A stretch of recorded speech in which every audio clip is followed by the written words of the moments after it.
Where you been, John? What could you possibly want to know that I haven't said over the many, many years? I'm looking forward to these questions. Let me tell you what I'm doing just very briefly. I'm just a few weeks away from releasing a documentary that I've been working on since June, which is about bronies.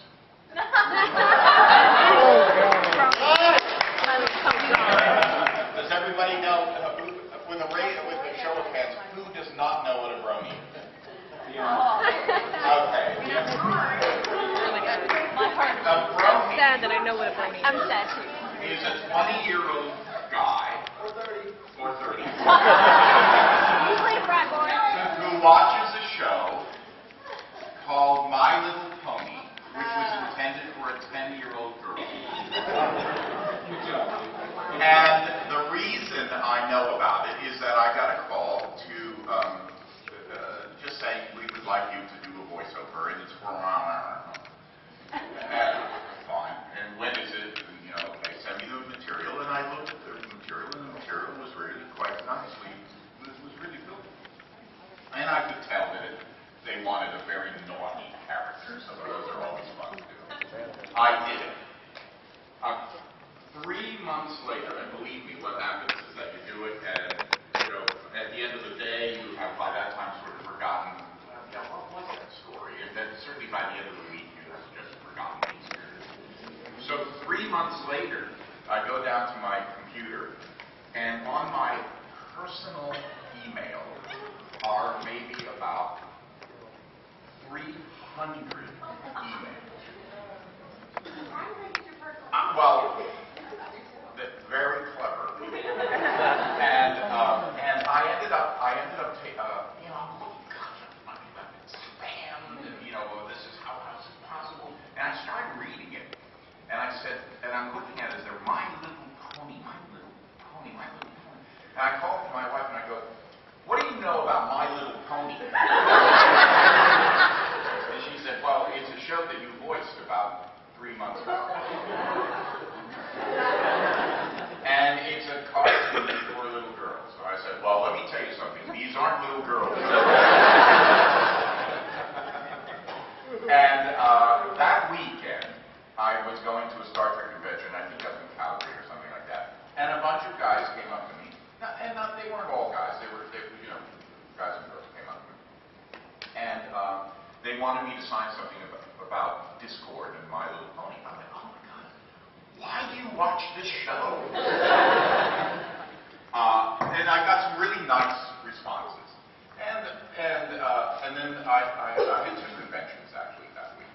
And a friend of mine had come over, previous to me meeting any bronies, had come over to the house, and he makes documentaries. And he had come over, and I told him the story. We sort of chortled about it, like, oh my God. And then I met these people, and I went, oh, these are nice people. And he had said, you want to do a documentary? And I said, no. And then he sent me a link to a Fox News. Bronies, the latest in the cultural, are a bunch of homosexuals who live at home on food stamps and disability so that they can watch cartoons in their parents' basement. And I got angry about that because personally, I happen to feel that Fox News has done more to sort of pervert the truth in this country.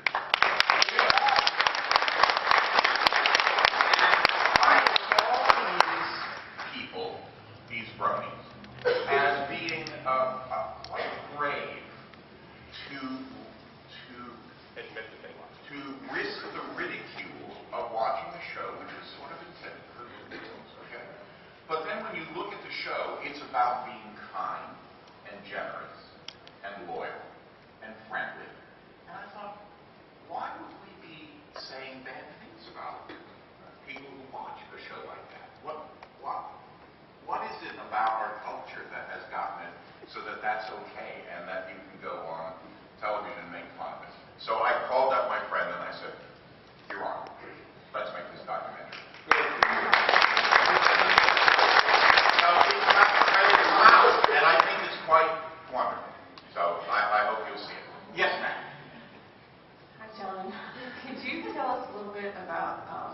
experience with Nicodemus? Oh, on Legend. Well, the first time I heard about Legend was Michael Piller, who wrote Star Trek, called me up and he said, "John, I have a show. It's ready to go. It's 13 guaranteed, which is a very unusual thing. It's not a pilot. So it's 13 guaranteed. You can really perk up your ears. And I've written this character for you, and I hope that you like it. I'm going to send a messenger over right now. Will you read it right away and tell me if you like it? And if you do, could you come in tomorrow and audition for it?" Wait a minute, I thought you wrote it for me. So in any case, I did go in the next day and audition for it. And ultimately I got it. I really liked the character. For those of you who don't know, I don't know if it was the first, but it was a steampunk. It was steampunk. It was sort of a Jules Vernean Western. And I played Nicodemus Led. No, I played Bartok. And it was, it was based on the character of Nikola Tesla, and who was a great, brilliant, genius electrical engineer who essentially, everything you see here is Nikola Tesla, all the lights, all the radio he did, there were so many things that he was involved in. So, okay. Yes. Hello. My question is, out of all the roles you've done, excluding Q, because we know you're going to say it because it's Star Trek, what role would you like to be remembered for the most? Well, I don't know about roles that I'd like to be remembered for. I think the last sort of major role that you saw was on Breaking Bad. And it was a very sad show. I played a father whose daughter was a drug addict. And I was a very, very attentive and very caring and completely in the dark about what was going on.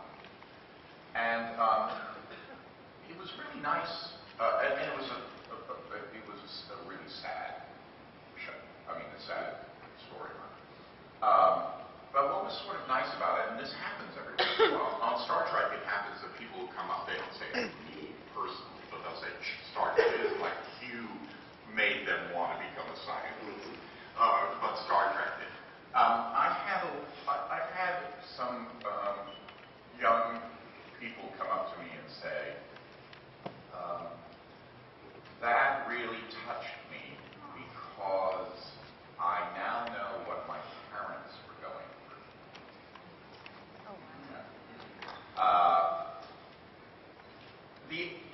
The show that I liked probably the most was Man and Superman, which was George Bernard Shaw.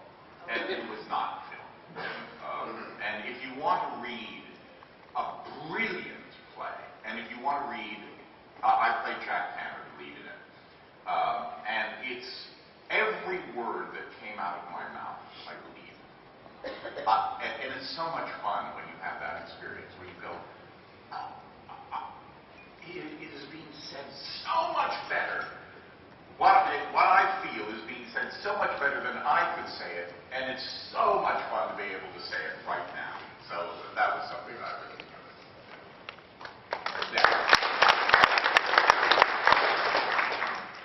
I love, first of all, how diversified you are. You don't find a lot of actors that can do that can play all different kinds of parts and mediums as well as you do.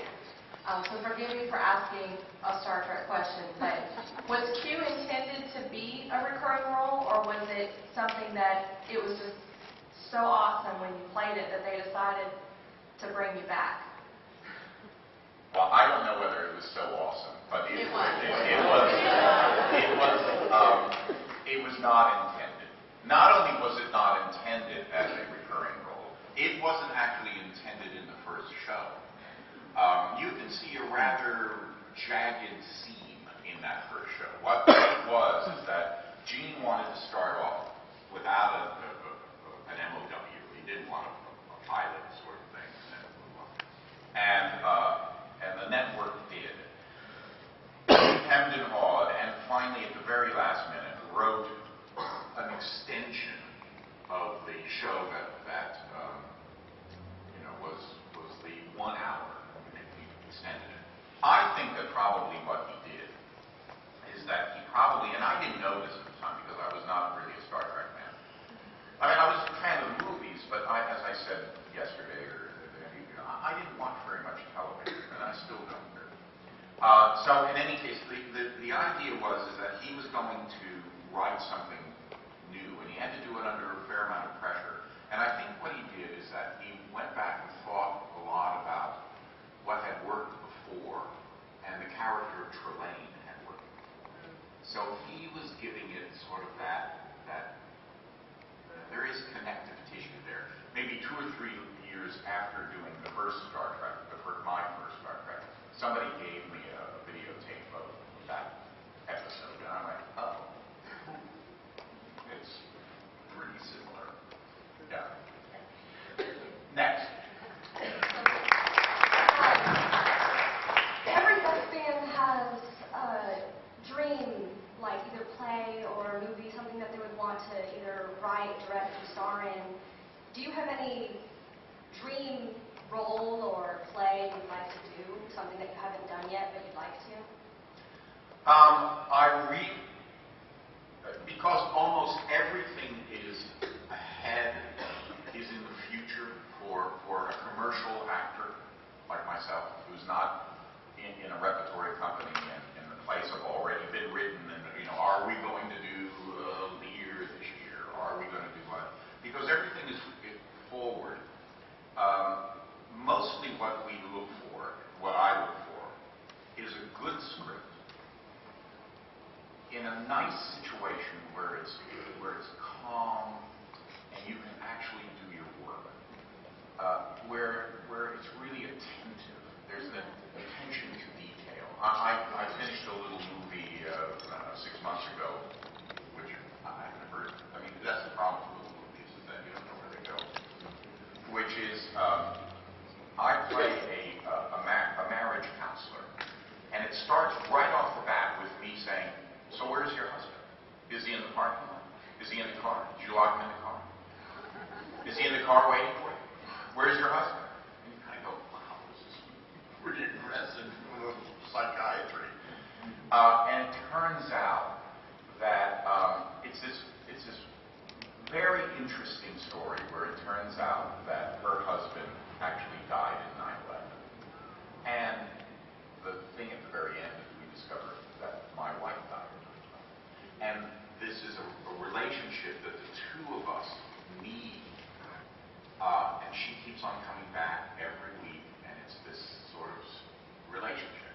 Well, it was a good enough script to work on, and then the way in which it was shot was really great. You could sort of make up lines a little bit, you could improvise a little bit, you could really get into it. More often than not, television shows, at least, mostly, are absolutely letter perfect. You have one take, anything after one take, people are kind of like, oh God, how long is this going to take? It's a tremendous amount of tension. And I just don't like it anymore. I used to be good at it, and I'm just tired of it. I'm just tired of it. I just kind of, and we were talking last night about just that. That in what actors usually, who are my age and what have you, will talk about that. We'll just go, oh, it's just not as much fun. And so I'm looking for fun projects and afford not to do the others. So I feel like I'm in a good position. Yeah. No, don't.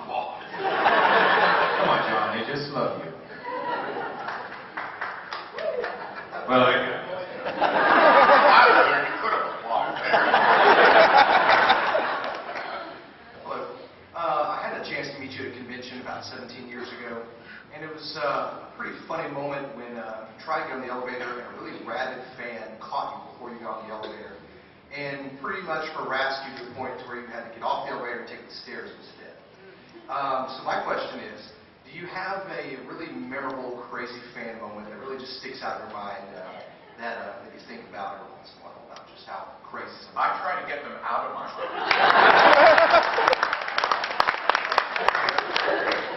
You know the one about the one in which the New York City one. I've told that many times. You know that story? I'm walking down the street in New York, and the street, the blocks are short blocks. And I had gone, I had gotten up on it, and you're sort of scanning, and walking towards me, always at the end of the block, but coming towards me, is a really, really unsavory looking guy. Big guy. So he had to be bigger than I am, and so I'm 6'3", I guess, and so he was just huge and really unsavory. And I just thought, oh well, I'll just come over here, and he moved that way. And we keep on coming. I move over this way, and he moved that way. And now we lock eyes, and I'm like, I want to get him up. And he comes up to me, and now I've stopped. My hands are out of my pocket, and I'm sort of bent my knees in anticipation of God knows what. And he comes up really close. I mean, that close. Are you cute?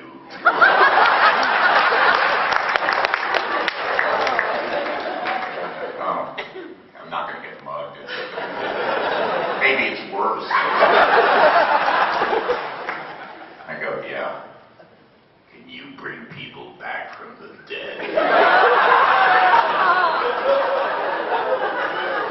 Now I'm thinking I am going to get mugged. I said, well, only people I like. Cool. And then walked on.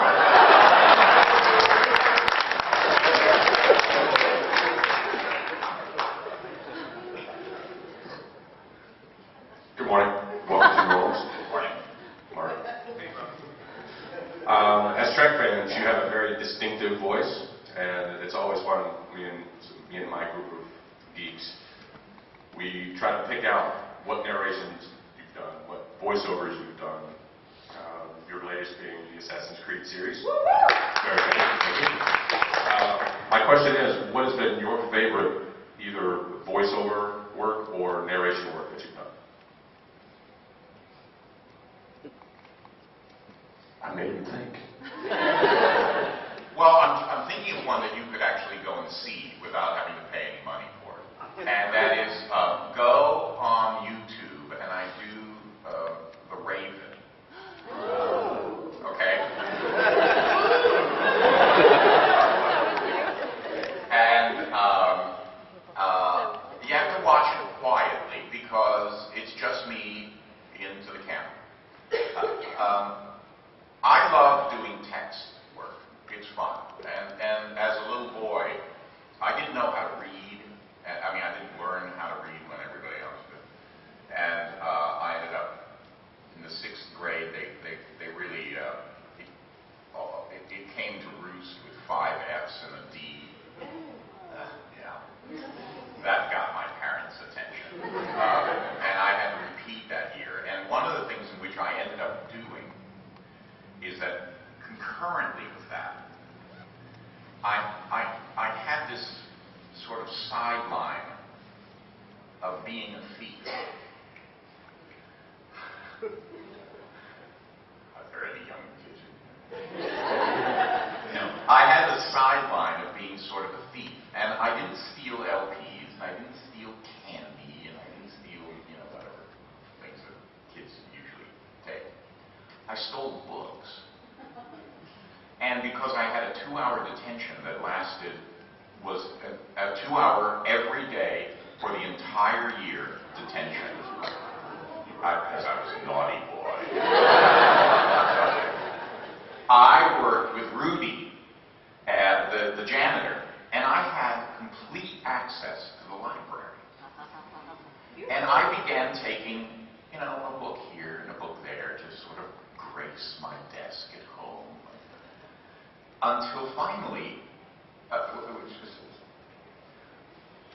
I used to carry like this many books down to the train station, 54th Street, get onto the train struggling and having, older moms and dads, mostly dads who are coming back from work, helping me to my seat, thinking that they were in the presence of sort of a young Voltaire. Not realizing that I couldn't read this stuff. And I would get it around my house, sit down in my, you talk about psychological problems. I'd sit around in a circle and I'd look at these books. And now, I have to say, I had good taste because my books were like Gibbon's Rise and Fall of the Roman Empire, or Burke's Second Treatise on Government, it's all these, and Joyce. The complete collection of James Joyce. I couldn't read it. I would open it up, and because I am really dyslexic, it would just be too many words. It was a block of words and stuff like that. But in that, one of those halls, I brought home the Golden Treasury of Poetry. Do any of you remember that? It was a thick book like this, and you would open it up, and there were pictures in it and drawings, and little poems that sometimes were only about this big. They were all really manageable, and that's how I started. That's how I started to teach myself how to read, and so the whole notion of text work I've always loved it. And then I was part of a troupe, I don't do it very much anymore, which was LA Theater Works, which was completely, doing radio shows. And then Leonard Nimoy and I created Alien Voices, which was, again, all this reading. So those are the things that stand out to me. I have to say that Assassin's Creed, I haven't played it. I know my kids used to play it, and I thought it was a really great game. But right now, the one which you'll enjoy is Poe's The Raven, I think. John, you narrated A Christmas Carol last year, right? Did you do a narration from Cobb Mansion? Yeah. Oh, yeah. Christmas Carol. That's right. Yeah, I never. So that should be your most latest one other than Assassin's Creed. Yeah. I got another Star Trek question for you. I'm sorry, that's the end of Star Trek. What was your favorite scene that you played throughout your advances on? Oh, I don't know. I can't tell you that. But I'll give you a funny story. The last shot of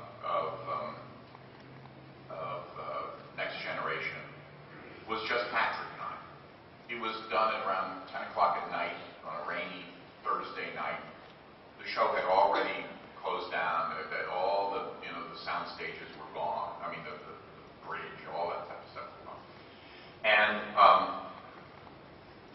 the sound stage is a little taller than this building, than this room. So we were on a platform about halfway up, and because they wanted to shoot up in this direction, okay, so we're up there, and it was the scene in what was the last show? Oh, Good Things. It was the scene where there's the goo scene. Okay. Part of acting, at least I think that this makes it for fun, is that you have to have a secret. Every scene you go in with a secret. I mean, the secret might simply be that you know that the person's fly is open. You don't say anything. So the whole thing, you play it. You're going, I know something about you that you don't know. So in any case, I'm going to show it to you like this. I'm doing this, right? And it is a guy on a ladder holding a bucket. Okay? bucket is the goo. So I reach down and I lift up the goo and I go, this, to Patrick, I go, this could have been you, whatever I said. Yeah. But the fun part is that, I am cute, right? Is that I do this, and I'm doing it like this, but I'm also moving my hand so that the truth, I look at this.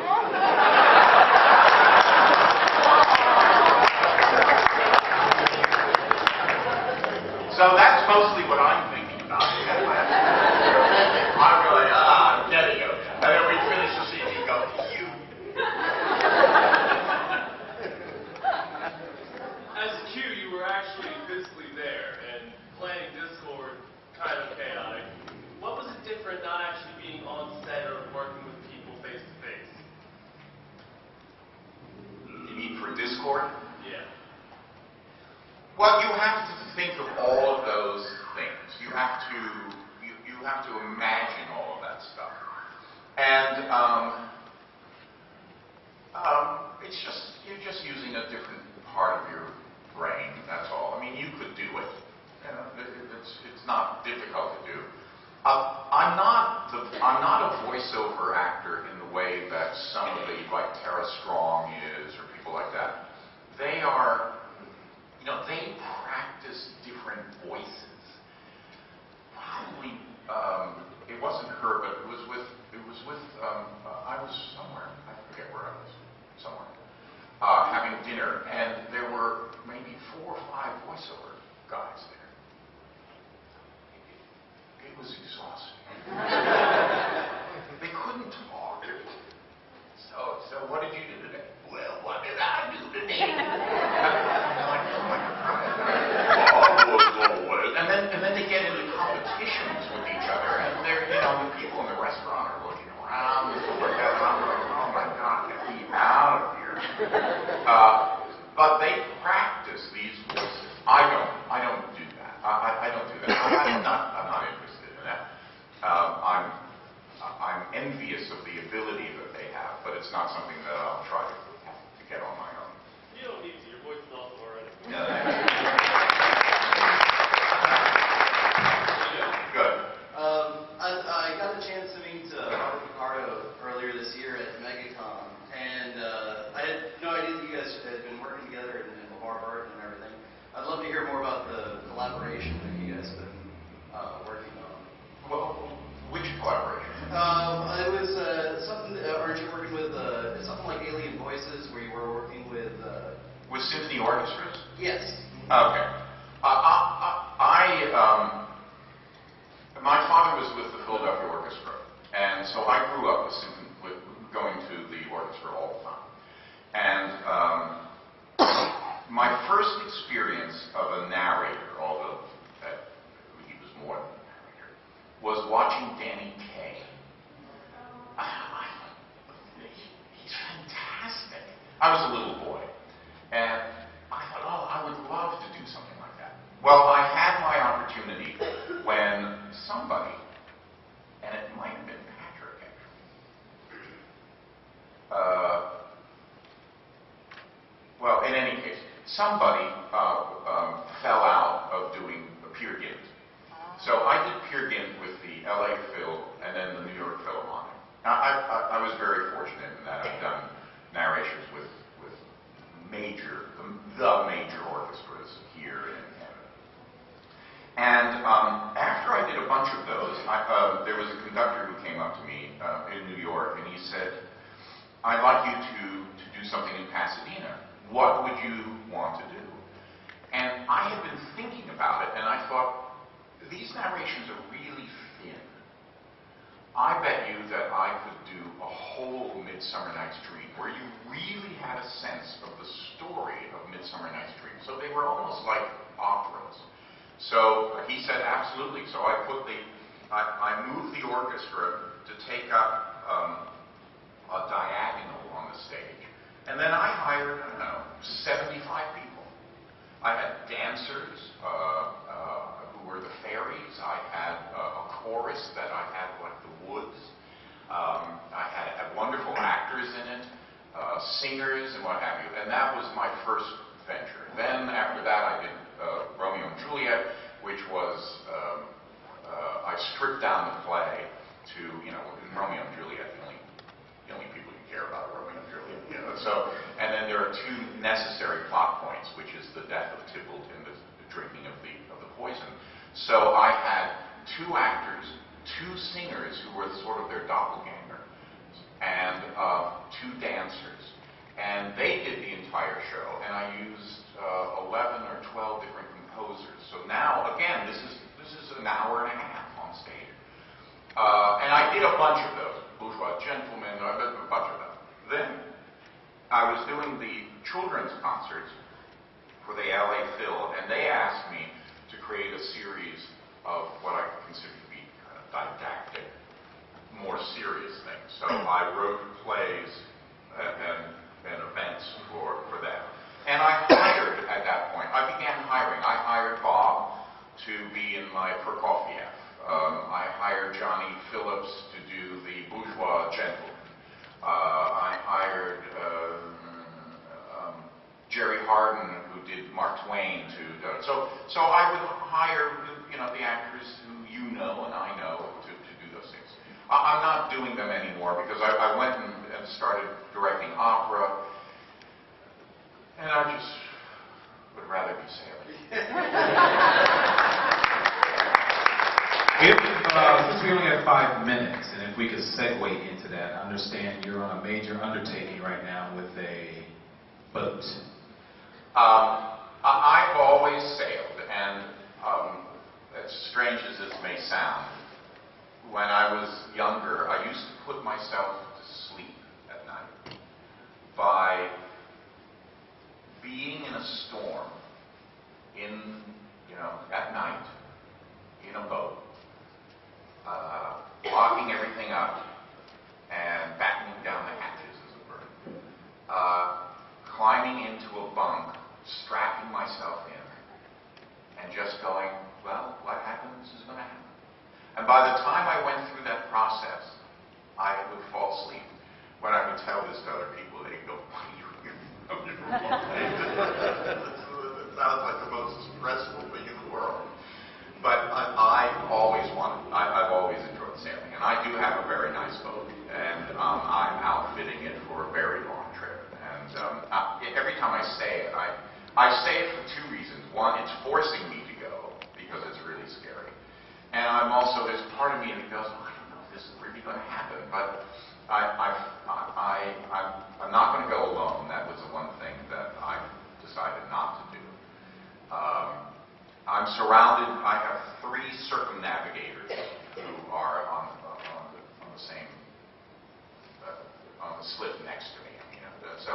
I have a lot of really good people around me, and so they're watching this guy who is just about my weather window for going, my age window for going is just getting to the end here. So I either have to do it or not. So April is when I'm going to push off. What's your course? Where are you headed? To the Marquesas, then to the Tuamotus, and ending in Tahiti. Is that the South Pacific Micronesia area? Yeah. Right. Marquesas is the beginning of the French Polynesian chain. And the Marquesas, the Tuamotus, to look it up, it's the largest coral archipelago in the world. And it's nicknamed both the Dangerous Archipelago because Sterling Hayden's boat can still be seen up on a reef there. But it's also known as God's swimming pool because you can hardly, it's only about 2 miles away that you can actually even see, these things are just up a little bit above sea level. But you're coming from 3,000-4,000 feet directly into about 30 feet. And all the fish are there. So I don't know, it's a destination. Awesome. Well, we wish you the best on that trip. You're starting off in April, you said. How long are you Yeah, you know what I'm going to do is that I have the spot spot. Does anybody know what the spot is? Okay. It's a simple little device. And it'll send up a beacon once a day. And maybe what I'll do is that if anybody wants to follow the trip, they can see where Absolutely. We want to keep track of where you are. And you know there's this thing called Twitter. If you have a satellite phone, you can tweet what you've done, what you've seen. Well, you know what? The thing is that I don't want to get up. I have to have single sideband radio and stuff like that to be able to talk to boats that are around me. You never see anybody. I did a Hawaii run, and you just never see anybody out there, ever. I mean, that's the general thing. But they're there. There might be a couple hundred miles away. And to get weather faxes and stuff like that. But I just don't want to know what's going on. And there's a very, very strong admonishment that's made to anyone. I mean, you know, my wife or my children or something like that. But if something happens, you cannot be told. If something happens back home, you cannot be told because there's nothing you can do about it. I was on a trip where the guy's father had died. We didn't know until, or he didn't know until we arrived in San Francisco. Well, what was he going to do? Yeah. Well, okay, more questions? Nope, we're ending it. Okay. One more. All right, this gentleman right here, take my microphone. You stood up there very patiently. Here you go. Okay, my question was, and I'm sure someone can correct me if I'm wrong, but you're one of the only actors to have crossed the Star Trek to Stargate barrier, and I think that's really cool. And both of those shows, obviously, from seeing the panel yesterday, Star Trek, and I get the feeling that Stargate was very similar, had very tight, family-like ensemble casts. So I was kind of wondering what it was like to, as a guest star, pop in and out of those communities and be a part of those shows in relation to that kind of a real tight cast. It's somewhat difficult. I would come on Star Trek once a year, and actually I 6 times, so there was one year which I didn't. Jonathan used to take me aside and he would say, "You are our litmus paper. What do you see this year?" You know, and I would give him a rundown. I mean, as you saw, these guys are much tighter than I can be because I just didn't spend the hours that they had together just doing nothing sometimes, you know, hours and hours, weeks, months on end where you're just there. Marina came up to me once when we were shooting, and she said this as a statement, but knowing, you know Marina, it had a little edge attached to it. She said, "You have more lines in one episode than I have in an entire year." And I go, "Yeah, maybe." The problem is that when I would come on, it was always a little bit, you know, there were expectations, and you know, they really wanted to be good, and I wanted it to be good. A tremendous amount of dialogue that I would usually have to spit out and what have you. So I didn't really get to know these people until this experience. You know, and I'm delighted that they include me in the process. I mean,